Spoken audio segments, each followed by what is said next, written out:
This video is sponsored by Skillshare. Now, Skillshare is an online learning community exploding to the brim with classes for the creative mind and for those simply curious. Whether you're unsure if education after high school is the right decision for you at this time, or maybe you have finished school and you still think you can get a little more out of your field of study or something else you might be interested in, or maybe you're just bored, Skillshare has the means to supply you with more knowledge along with fellow like-minded creatives, and it's all from the safety of your home, which, you know, is kind of important given the current circumstances. Now, if I were to start you somewhere, well, I don't need the mask anymore. Anyway, I recommend Filmmaking from Home Turn Found Footage into a Compelling Video by Penny Lane. If I had $1 every time I was approached by an up-and-coming YouTuber or film editor concerning where can I start making videos, how can I start making videos, well, then I wouldn't need to keep doing these sponsorships now, would I? Miss Lane's video is a great introductory course on the importance of editing, understanding the nature of your preferred editing style using footage both found and unique, recontextualizing them to better fit a new narrative or your viewpoint, you know, if you're doing what I'm doing and matching clips to spoken word. You won't become a professional overnight, obviously, but lessons like these can help you get your foot off the ground. And if it's not film editing, there's courses for web development, essential tools, and writing stories. I noticed a whole bunch of stuff in animation, and I might just get back into that in due time. And you can too. Skillshare is giving away 2 free months of premium membership to the first 1,000 people who can click the link in the description below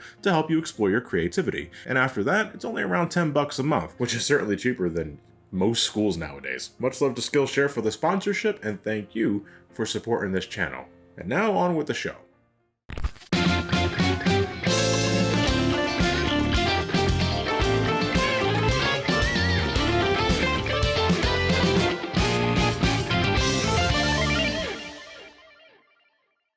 I'm not going to waste time here explaining why I went on my unintended extended vacation. I'll save that for a future update video. What matters most now is that I'm back. So let's get back to it. You know, it's been a while since I did that personal look back video on the PlayStation. That was what, back in 2014, I think? It was fun looking back at my experiences growing up with the consoles, so I wanted to do it again with arguably one of my favorite consoles of all time, the PlayStation 2. Grab a drink, sit back and relax, and join me as I reflect on the much-awaited sequel. When it was first released, the kind of games I played growing up with the console should be a cozy time. Just a couple of things before we get started though. Though my PS2 collection remains one of my largest nowadays, during my prime time with the system, I was limited to the games I could buy with allowance money, gifts for birthdays and holidays, and rentals, lots and lots of rentals. Of course, this also means that I did not get to experience everything available on the console at the time, either because, again, no money, I was just a high schooler, or there was just a lack of interest. So if there's a game I don't cover for this video, this personal retrospective, it's not that I forgot about it, it's because I either didn't grow up with it, I didn't play it at all, or I just don't care.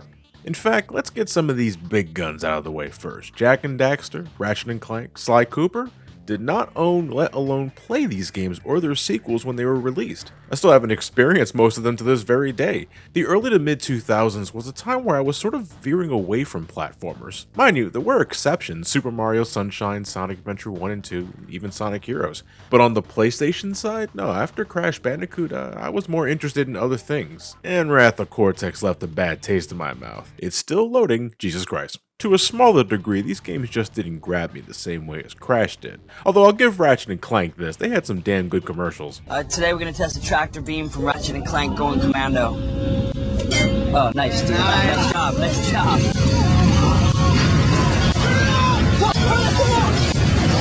But okay, let's see here. The PlayStation 2 would hit store shelves here in America in October of 2000. A new millennium, a new era for video games. The first PlayStation made me a bona fide fan, and though it did cost me a Super Nintendo and most of my games to get it the first time, and I will not let that go, I was, throughout the coming years, exposed to a vast library of new experiences. Things that weren't possible to see or play on older consoles, crisp 3D graphics, high quality audio, bigger stories, and I was like, what, 9 to 10 years old when I was introduced to it? They got me hook, line, and sinker, so you know, when I start hearing that the PlayStation 2 is on the way, I was pretty fucking hyped about that.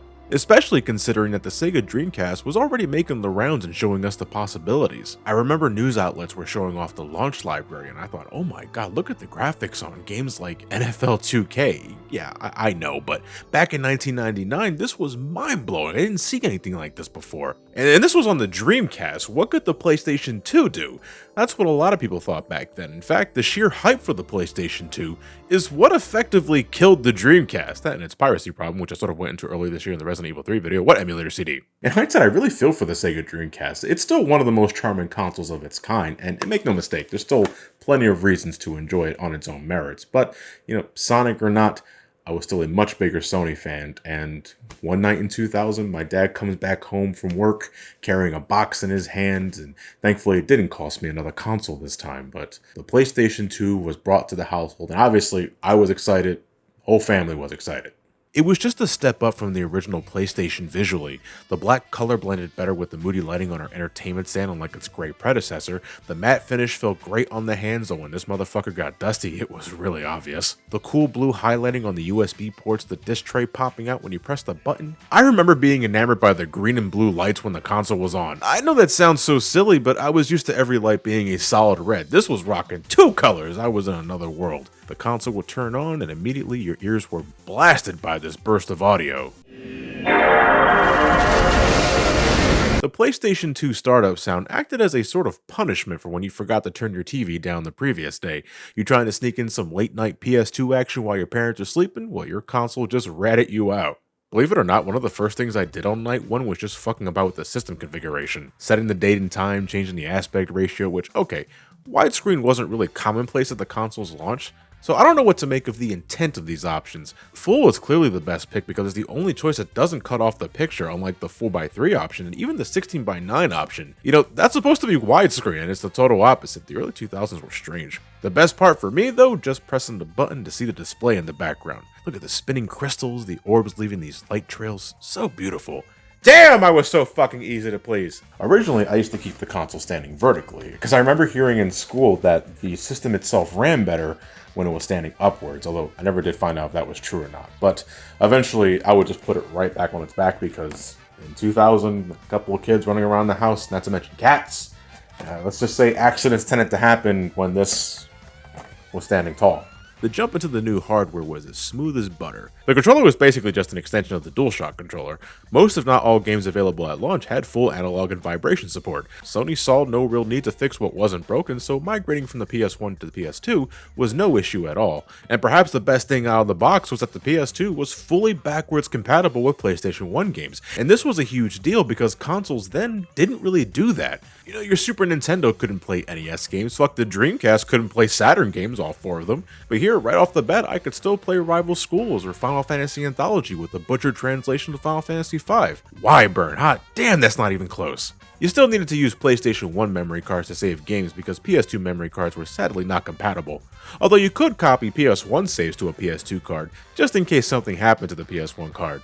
It's a little weird seeing the static image block compared to the PS2 saves. It was always a small treat to see what a new game's save file would look like when you explored the memory. It was often something animated, and Capcom clearly had the most fun with these. You had characters doing a little battle move or a dance, or you had something like Mega Man here. Now that's the face of a dude who knows he's not getting a new game in years. The best part is when you attempted to delete these files, because these fuckers will straight out try and guilt trip you. Completely different animations to get you to reconsider. I mean, I never did delete any of them unless I really needed the space. 8 megabytes fills out quick and is laughable nowadays in terms of memory capacity, but these cheeky bastards really trying to make me feel bad over this. Oh, this corrupted memory has been on this card since 2004, and I have no idea what game this was. I can't delete it either. Every time I try, it just ends up failing. Kind of creepy looking back. A sin of the past the PS2 won't let me forget. This loading screen, I guess you can call it, is a little bare looking back, isn't it? But nothing was more intense than popping a disc in and waiting for the CD icon to appear just to make sure it's working because, oh god, especially for the first generation of PS2s, disc reading errors were rampant after just 1 year of use. Back at the console's launch, discs were either silver or blue, though I think blue discs were eventually dropped altogether because of their smaller memory capacity. They were CD based, while silver discs were DVD based, way more memory in that format. Either way, blue discs were likely the first to stop working on the damn thing. The laser user inside the system actually had to work harder to read these games, and after a point, it would stop working entirely because of things inside the console being shifted too much, to put it remarkably simply. There was a point where we just couldn't play blue disc games anymore because the PS2 refused to read the damn things. Of course, I didn't know it was a relatively simple fix at the time, but you know, oblivious teenager, it was all pain in the ass anyway. After a while, even silver discs were struggling to play. You put the game in, nothing happens for a bit, then it fades to black, and then you get this foreboding as hell red screen. Please insert a PlayStation or PlayStation 2 format disc? What the fuck you thought I just did? Oh, at its worst though? Oh my. Final Fantasy X. In this game, there were two types of battle transitions. The one where someone keeps breaking your TV screen like an asshole, and the more seamless one that occurs after a cutscene. You saw that? That's how it's supposed to work.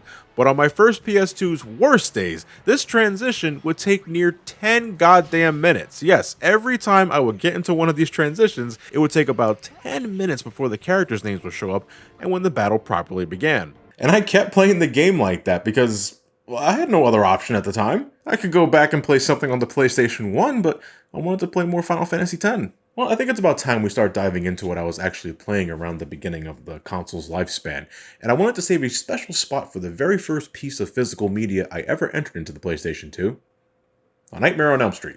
I bet you weren't expecting that, but yes, the first thing we tested on the PS2 was not a video game, but a movie. DVD was the new disc-based format, replacing the old magnetic VHS tapes that may or may not have been legally acquired, and that was one of the most attractive qualities of the PlayStation 2. It wasn't just that it could play PS1 games, but it was also a DVD player. And around this time, DVD players individually were going for pretty high prices, and to a lot of folks, the choice was obvious. Get yourself a piece of tech that could play games and movies. And Nightmare on Elm Street was the first DVD I ever experienced thanks to the PlayStation 2. I wouldn't grow more respect for the series until after I binged the entire franchise with Elliot some odd years later when he was becoming the horror nut he is now. But it is one of my favorite horror films of the 80s. Robert Englund kills it in this role in more ways than one, stalking the teenagers of Springwood with his near limitless dream powers, including stretchy arms, tying a good knot, and his rapid-fire tongue. Seriously, I didn't fuck with that footage. That's literally the sound that plays when it zooms in on his tongue. It's like a laser barrage. Okay, well, DVDs are a whole other discussion for another time. I know you guys are really here for the game, so what were some of my first PS2 experiences? Along with Nightmare on Elm Street, my dad also brought with him two games to get our PS2 palates wet. They were Ready to Rumble Boxing Round 2 and Dynasty Warriors 2, and I went and played Ready to Rumble Boxing first because I had some familiarity with the series beforehand, and by that I mean I used to read about the first game on the Dreamcast in magazines. It was midway though, and I was already a Mortal Kombat and NBA Jam fan, so I was expecting something over the top. And yeah, Ready to Rumble Boxing Round 2 or otherwise is essentially over the top boxing filled with a ton of colorful characters hailing from different parts of the world. It's like if MTV was in charge of making the next Street Fighter. This being midway, you also had some celebrity cameos like Shaquille O'Neal, there was Bill and Hillary Clinton, though they were just called Mr. President and First Lady, I guess there was a rights issue. But the highlight was Michael Jackson, and me being a humongous Michael Jackson fan, he was my main pick.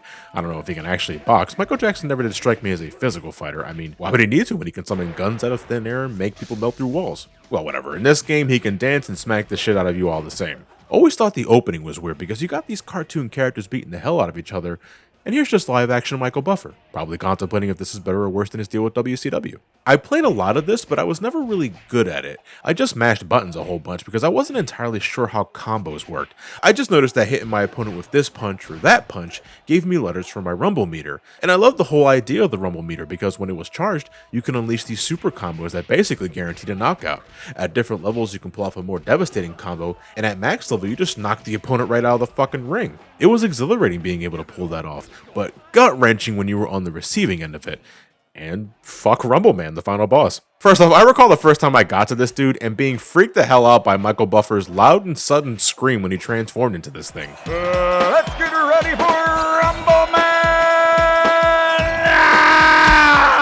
Jesus, is he transforming or did he slam his dick on the toilet seat? Anyway, typical final boss shit. He's huge, he has insane reach, and one of his taunts give him instant level 3 rumble if you let him go through with it. What an asshole, but his dancing game is on point, I'll give him that. This game is fun enough, but I haven't touched it since doing this video. It's a little dated in a few ways. There's sentimental value for sure, but not the first thing I will pop into the system for multiplayer action. More on that later. But Dynasty Warriors 2, oh, this game, as soon as I put it in the console, was pumping me up. The intro started calm. I love this moon's reflection on this bed of water, and then this guitar starts rocking out. We got these boats on fire in the horizon. Oh, fuck, look at that. There's a tiger. There's a tiger for no reason. He's swiping at the fire boats. We got this girl dancing for a bit, and then we got this dude who looks like a total chode charging towards this other dude on a horseback. Just back to back, this game was hitting me in all the right spots.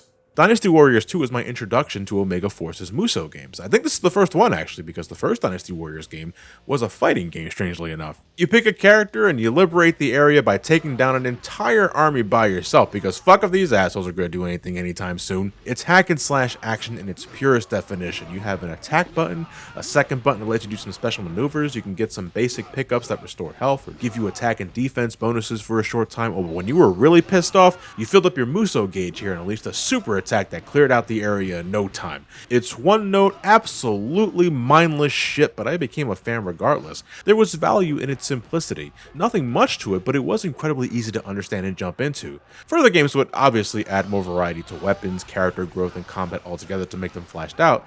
And it was kind of a struggle going back to this game because it was so bare by comparison, and levels can take forever. Still loved cleaving enemies left to right with Dion Wei. He was always my favorite character. I stopped following the series after I played Dynasty Warriors 4 Extreme Legends.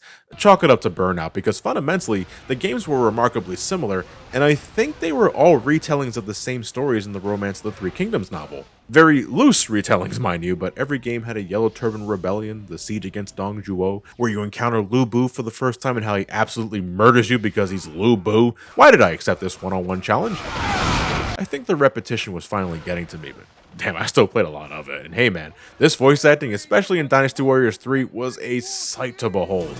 You flaming idiots! Take this! Oh, Dynasty Warriors 3. This and its Extreme Legends re-release is the one I spent the most time on, though I would end up losing the physical disc to my copy a long time ago. Dynasty Warriors 4 was also one I played the hell out of, but I rented this one a lot and never actually owned it. So Matt, if you're watching this, I appreciate the temporary loan. Now there's a man who fucking loved this Dynasty Warriors. He can tell you a lot more about the series than I ever could. Feel the power of my magic! So my first impressions of the system were starting strong. I was excited to see what the console had to offer in the coming months. One night while visiting my uncle's late in the year, he shows me this new title from Squaresoft, The Bouncer. And I was already listening in because one, it's Squaresoft, kind of already a huge fan of theirs, and two, the cover had me thinking it was their next RPG. Hell, on the back of Volt's jacket you can see a cactar. And it's a small thing, but I geeked out seeing that. The character designer of this game was Tetsuya Nomura. And really, you can tell me this is a lost episode of Final Fantasy VIII and I believe it. I mean, Code Leifo is just a retooled Zell if you look hard enough. But no, this wasn't an RPG, it was a beat 'em up. A short as hell beat 'em up because it only took me about 2 hours to finish it the first time with cutscenes and all that. But God, I thought this game looked spectacular when it came out. And, you know, for a launch window PS2 game, this game still looks incredible. I'm not too big on the game's overly blurry filter it rocks to hide the rough parts, but animations were great, the voice acting was surprisingly good, and man, it's got some great beats. There was a healthy number of cutscenes to tell a story that I'm still trying to process even today. You're this group of bouncers at a bar that doesn't see enough activity to warrant having 3 bouncers. There's this girl who's friends with the main character, Sion Barzad, but then she gets kidnapped by ninjas belonging to her evil brother who wants vengeance for things. He blows up a hospital, you go and rescue her. There's an exploding train, a breakdance fight on top of said train, a girl that can play piano and then transforms into a panther, deadly robots, deadly androids, you rescue your friend and then she's a robot. What the fuck is happening here? But the bouncer was clearly made to demonstrate the PS2's graphical power first and foremost, because the game itself isn't bad, but it is a bit shallow. And again, it's also very short, and with the exception to the multiplayer arena battles, it's a single player beat 'em up. And that's kind of lame on their part.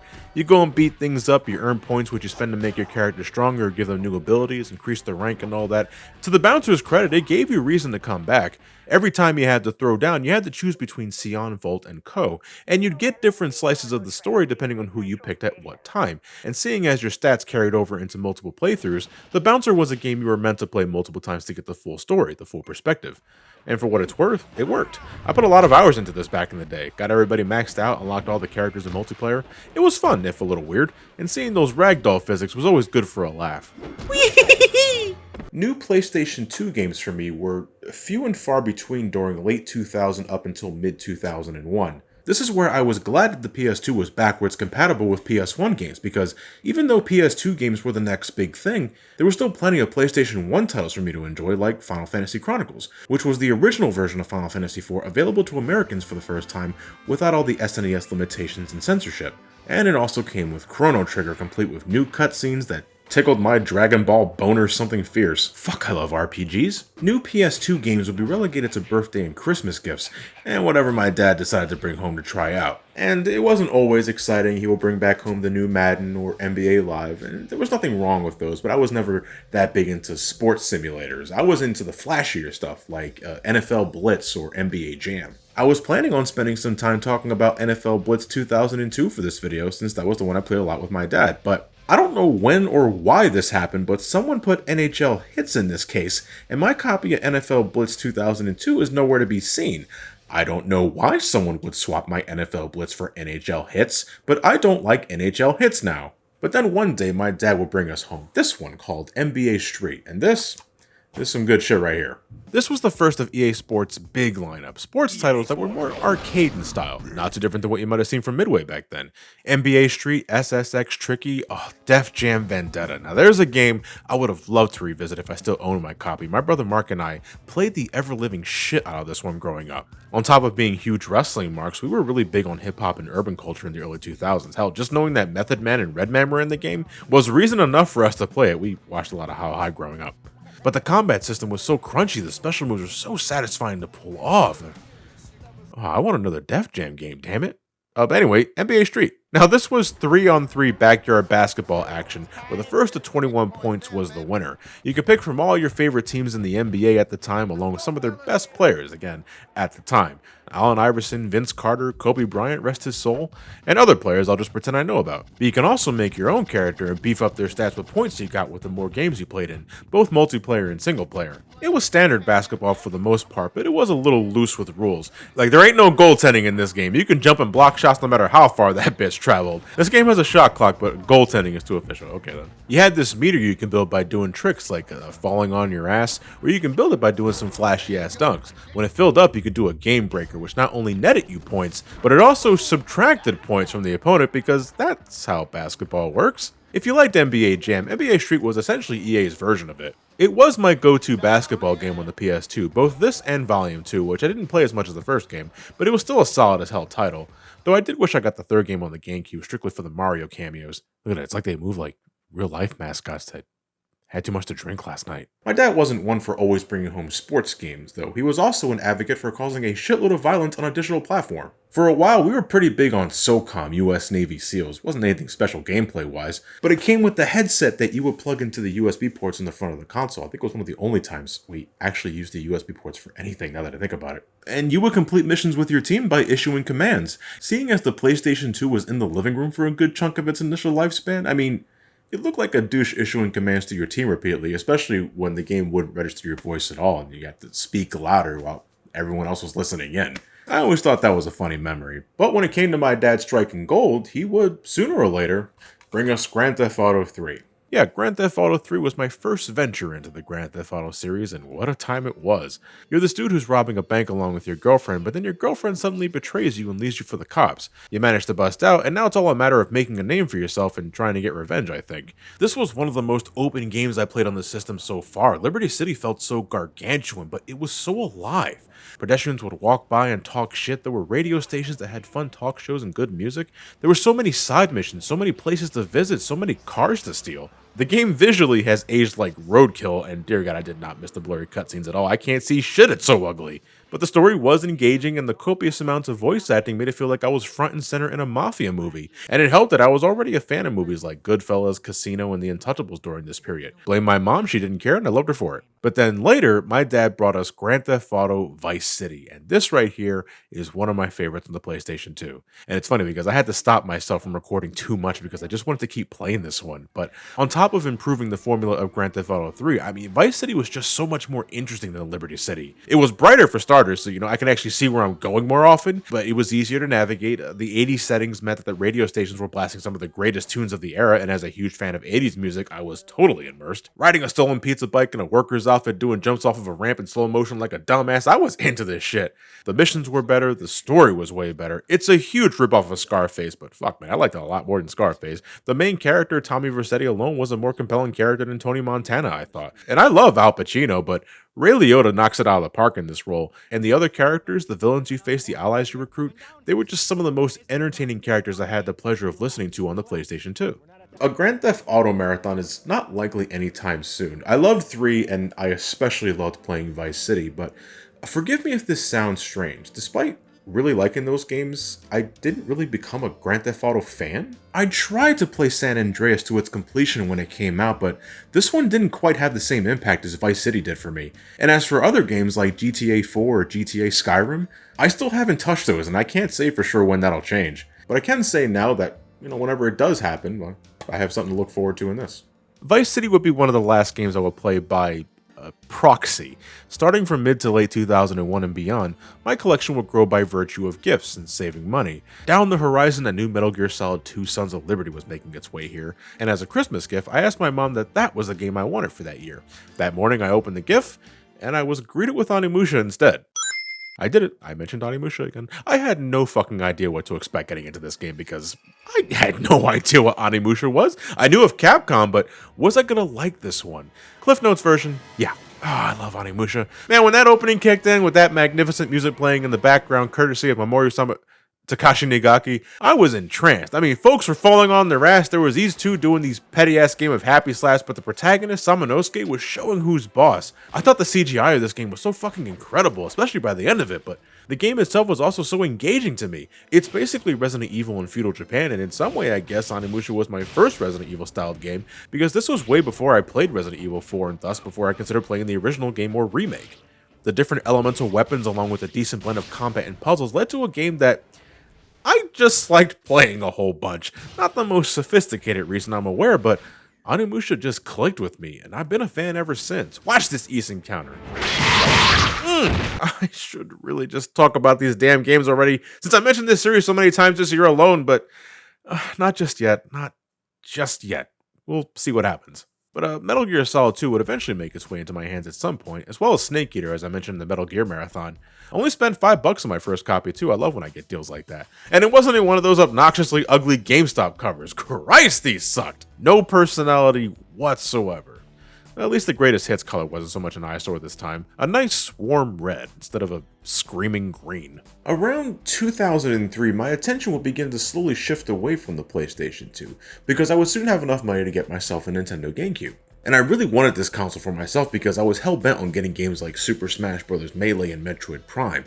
The Game Boy Advance was also on my priority list because from what I saw, it was like having a mini Super Nintendo, and I love the Super Nintendo, I needed to have that too. The PlayStation 2 would sort of take a back seat in some fashion during the middle of my high school years, acting as only a central hub for the games I absolutely loved playing on the system. And those kind of games, well, we can start with fighting games because I was huge on fighting games for the PlayStation 2. Ready to rumble boxing aside, there was also Marvel vs. Capcom 2, a game I already owned for the Dreamcast, but the idea of playing the game with the DualShock 2 was all I needed to convince me. Capcom games in general would take most of my time in the ring. The Street Fighter Alpha Anthology, the Anniversary Collection, most of which I already went into my Street Fighter retrospective. I would say Soul Calibur 2 since I did play that on the GameCube and PlayStation 2, but I technically owned the GameCube version of that, so for this video, I'd say that doesn't count. And I was more of a Link fan than a Heihachi fan from Tekken. I was also keen on the occasional anime fighter, you could say. The PS2 brought me the Dragon Ball Z Budokai games, and as a big Dragon Ball fan, these were everything I could ask for until we got fighters years later. Guilty Gear, the first game I ever played from Arc System Works. You shouldn't really judge a book by its cover, but in this case, I fell in love simply because of this game's look and sound. It was the first time I saw sprites of this caliber. It was like an anime I could fully control, I thought. And it sort of played like Street Fighter, so I was able to do moves somewhat consistently, and there was even these over-the-top instant kill techniques. Don't get me started on the lore, fuck that, but I was a fan. I still am to this day. Though I'm likely to gravitate towards BlazBlue now. This guy's name is Soul Bad Guy. Alright then. The one Capcom fighter I played the most though was Capcom vs SNK2. I had the first game on the Dreamcast like a year prior to getting this one, and as someone who did dabble in SNK games beforehand like Fatal Fury Special, Art of Fighting, and King of Fighters, it was great to see these franchises clash. And was that Kyosuke Kagami from Rival Schools on the cover? Oh, I loved Rival Schools. Sign me the hell up. The sound design, the great soundtrack, it's probably one of my favorites across every fighting game I've played. I just adored the presentation overall. It catered to both Capcom and SNK fans through its selection of grooves, letting the player experience the fighting game as either a Capcom fighter or an SNK fighter. And it's a little overwhelming if I'm being honest seeing all these damn selections given to you, but I gotta respect the game trying to look out for both sides of the coin. My only sticking point is with some of the graphics. I deeply respect Shinkiro as an artist, but some of these portraits, they look like they're in pain or having an existential crisis. And like in Marvel vs. Capcom 2, backgrounds are in 3D to help sell the sizzle. It's fine, but at times distracting. I keep thinking these cars in the sand stage are stage hazards that'll smack into my characters. The one quality I always loved about SNK over Capcom was the sprite detail. The SNK characters look great, and some of the Capcom fighters got some new sprites as well, but only some of them. There are those that are just ripped from their Street Fighter Alpha games, and Morgan, that is legit the same sprite she's been rocking since the original Darkstalkers, and that was in 1994. Could you believe it took them until Tatsunoko vs. Capcom on the Wii before she finally got updated assets? Now, I still love this game. If you can find it, please go and get it. Dreamcast, PS2, GameCube, Xbox, the original, or its re-release EO. It's one of the best of the Capcom Vs. lineup that I'd love to go more into for an eventual Capcom Vs. retrospective. That should be pretty fun. But it probably won't be before I do a series on Mortal Kombat. The PS2 is when I got back into the Mortal Kombat franchise, starting with Deadly Alliance. I think Deception is the better game, and I'd rather not talk about Armageddon now, but Deadly Alliance was my return to a series I had fond memories of on the Super Nintendo and Sega Genesis. I remember being so pissed that Liu Kang was killed off in the intro. What's a Mortal Kombat game without Liu Kang? But then I learned that Scorpion was still in it, and alright, I can live with that. I struggled for a while getting adjusted to the new stance and combo system, and going back wasn't terribly invigorating, I won't lie. But back then I was all over it, beating up the next opponent, pulling off fatalities, and using those crypt coins to unlock a shitload of things and other bonuses, like a short Cooking with Scorpion video. Again, my next fighting game retrospective is going to be focused on Mortal Kombat, so I'm going to wait until then before I get more in depth. This video is already long enough as it is, and I still got a few things to talk about. The two genres I would spend the most time on were action and role-playing games, sometimes a combination of the two. And when you think of action games in the PS2, you might immediately think of Devil May Cry. And I was aware of this series growing up, but it's not something I would personally touch into the late 2000s, well past my prime on the PS2. Love its energy though, the opening in both this and the third game are top-notch. How the hell could anyone read this opening dialogue though? Seriously, no, seriously, could you read this shit? You're lying if you say yes. You're lying. You're lying. Now, most of my time was spent on Kingdom Hearts in 2002, as well as its sequels, as I've gone into before in case you missed that journey, and there was also the God of War series. The opening sequence on the boat in the first game was amazing. The combat was smooth and fun, the production values were so grand, and the fight against the Hydra was epic. It was a blockbuster in video game form, a game that fired in all cylinders from the start that sadly lost a lot of steam halfway through until it picked up again near the end. It blew its load too early if you catch my drift. The second game was a better experience entirely, though I made the mistake of trying to play this immediately after finishing the first one, and I got burnt out hard. Still, this was a great game, improving from the original in almost every sense, and a great send-off for the PlayStation 2, before the PlayStation 3 started making headway. Also one of the first times I saw Teddy in a video game. And to reiterate, towards the middle of the 2000s, as I was getting ready to head into college for the first time, my time on the PlayStation 2 began to wane almost entirely. I was mainly playing games I already spent a bunch of time on, only rarely diving into new experiences when I wasn't distracted by the GameCube or the Game Boy Advance or even the Nintendo DS, which was new then. I went into college with the PS2 version of Resident Evil 4, which despite thinking inferior to the original GameCube release, I still found an excellent time that had neat bonuses to warrant the purchase. And then there was also Samurai Legend Musashi. I didn't spend much time revisiting this for this video. Man, I wanted to like this game more. I really did. You know, the music was good, the game looked great, the main character had catcher's mitts for hands, and the voice acting, my god, it was terrible, and it still is. But combat was responsive, things worked, it was looking to be a solid action RPG. But it was so boring. It was boring, and a game that bores me is a game that fails. That's something that I'll have to say for an eventual review, because I'd love to talk about the Musashi series. God knows I already bring it up enough times in live streams and on Brain Scratch. I'm in no rush though, I already got a lot on my plate as is. As strange as this sounds, some of my final PS2 memories, before the console was considered previous gen, was of rhythm games. You guys remember Russ? He was in my Chain of Memories video. Well, we met in college, and he, along with my roommate Jacob, introduced me to Dance Dance Revolution. The idea of using a floor mat as a controller wasn't new to me. I did play track and field on the NES when I was very young, and you could play that with the power pad, preferably when your parents weren't already sleeping. But all it took was watching them play Suguru one time on the heavy difficulty, with those gallops around the middle of the song. When I saw them pull that shit off, I thought, I want to do that. I want to learn how to do that, and eventually I did. I started on the light difficulty and slowly worked my way up to it. DDR Extreme was the one I played the most, as well as Supernova, though I would also eventually get DDR Max and DDR Max 2, which is funny because DDR Extreme, as soon as you boot the game up, tells you that these two are also available now, and that's a way to start a game, isn't it? Thanks for buying our game, now go buy our other games, you schmuck. But nowadays, I tell you to download Stepmania on the PC and use a USB-powered mat for the best experience at home. Nothing beats the classic arcade experience though, and every time I see a machine set up in a mall or at a convention, you can ask my friends this, I always make a beeline for it. I really do love DDR. And while visiting the family during the holidays around this time, I was suddenly greeted by this thing, a plastic guitar, which isn't mine. I had to borrow this from Elliot, so Elliot, thanks again. Remember the last time I had one of these was with Rock Band on the Wii when it was new. It's a long time ago. Yep, Guitar Hero. You pick a song from the track list and try your best to strum along to the tune. This was something my college friends and I also spent a considerable amount of time on. The second game more so, which I still think is one of the best entries. The first time I saw Russ manage to get the Freebird, it was awesome, and I remember us giving each other a look and wondering, man, when the fuck is this song in?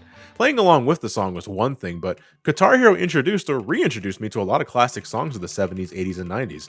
They were mostly covers if I remember that correctly. I think it wasn't until Guitar Hero rocked the 80s and Guitar Hero 3 where things got more official, but they sounded good enough, and when you got a good rhythm going, it really felt like you were a rock star, when in reality, it was more like...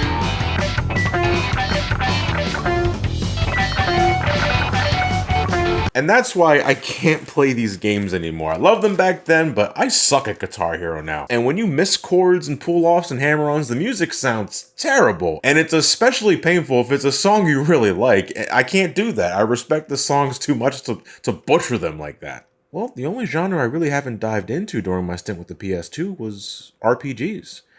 And God, there's a lot to unpack there. Okay, well, it's not that I got to play a whole bunch of RPGs, at least early on with my time with the console. It's just RPGs were my biggest time investments, which was partly by design. You would hope that RPGs took a lot of time to complete and play, but...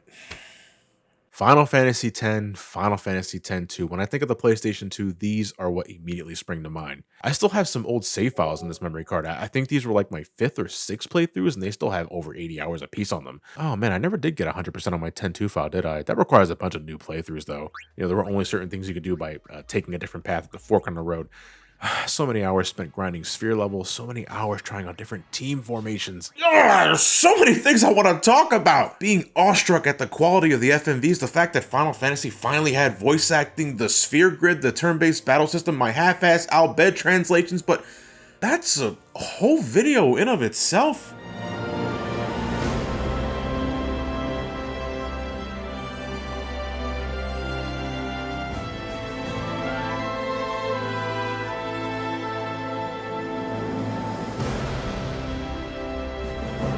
Fuck it, I want to talk Final Fantasy. I've been holding that off longer than I have Onimusha, but a Final Fantasy marathon, that's a humongous undertaking. And I certainly wouldn't look at all the mainline games in a row. That just wouldn't be the smart thing to do. Gonna need some time to think about that one.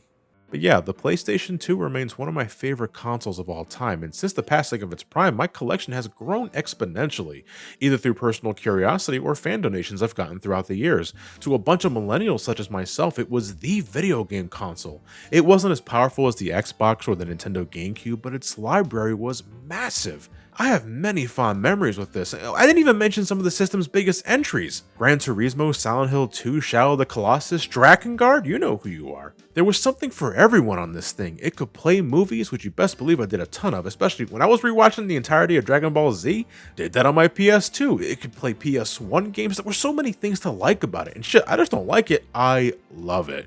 The old model, the slim model with the cover that's next to impossible to shut correctly, fucking hell. The PlayStation 2 for me will forever go down as the quintessential video game console, a true paragon on what a system should strive to be. Other consoles and generations beyond have gotten close, and they have their own qualities, which we can argue about another time, but I don't think there'll ever be a console like the PlayStation 2 again, but well, time will tell on that one. And again, sorry that I took some time away there. I'll have an update video going into the cause of my unintended vacation. But as always, thank you all for watching. Stay safe, wash your hands, wear a mask if you decide to go outside. Have yourselves a fantastic night, and take care.